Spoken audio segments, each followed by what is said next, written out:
জীবন হলো নদীর মতো, কখনো শান্ত কখনো উত্তাল, তবু চলতে হয়। আসসালামু আলাইকুম, হ্যালো গাইস, আমি জয়িতা।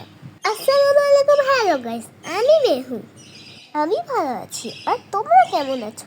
আর হ্যাঁ, তোমরা হয়তো ভাবোনি যে আমরা এতটাও ঠান্ডা লেগেছে। তবে আমরা মা মেয়ে তিনজনই খুব অসুস্থ, ঠান্ডা। আর তবুও আমরা বেড়াতে গিয়েছিলাম আমাদের এক প্রিয়জনের বাসায়। দেখো ওর ছাদ বাগানটা কত সুন্দর, আমার তো খুব ভালো লেগেছে।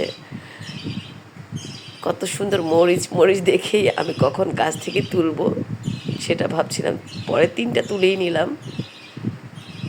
আমি যখন ছাদে গিয়েছিলাম অবশ্য তখন খুব ঝড় ছিল, বৃষ্টি ছিল। আমার ভাগ্নি আমাকে নিচ থেকে বলতেছিল যে তোর যা যা ভাল লাগে উপর থেকে পেড়ে নিয়ে আয়, কত সুন্দর ফল ধরেছে।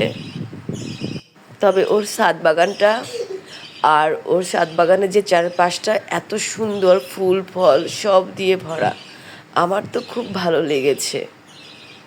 আসলে ঢাকার আশেপাশের এলাকাগুলো, যেমন আমি আমাদের বাসা বলি বা আমার ভাগ্নিদের বাসা বলি, সবগুলোই তো ঢাকার আশেপাশে বা ঢাকার মধ্যে। বাট এই যে প্রকৃতিগুলো দেখতে পাই গেলে আমার এত ভালো লাগে। আসলে আমি একজন প্রকৃতিপ্রেমী মানুষ, আমার সবসময় প্রকৃতির কাছে ফিরে যেতেই ভালো লাগে। আমার কাছে সবসময় কি মনে হয় জানো, প্রকৃতি আমাদের শেখায় পরিবর্তনই হলো জীবনের স্বাভাবিক নিয়ম।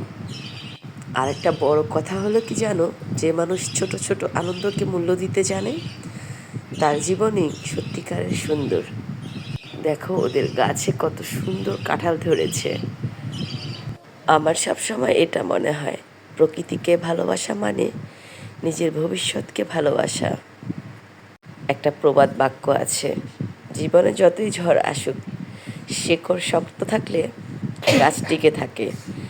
মানুষের ক্ষেত্রেও ঠিক তাই। চরম বাস্তব কথা হলো, সময় ও প্রকৃতি দুটোকেই জোর করে বদলানো যায় না, তাদের সঙ্গে মানিয়ে চলতে হয় সব সময়। জানো তো, প্রকৃতির নীরবতায় অনেক উত্তর লুকিয়ে থাকে, যা শব্দের ভিড়ে খুঁজে পাওয়া যায় না। আসলে জীবনকে সুন্দর করতে বড় কিছু লাগে না, ছোট ছোট সুন্দর মুহূর্তগুলোই যথেষ্ট। যেমন এই মুহূর্তটা।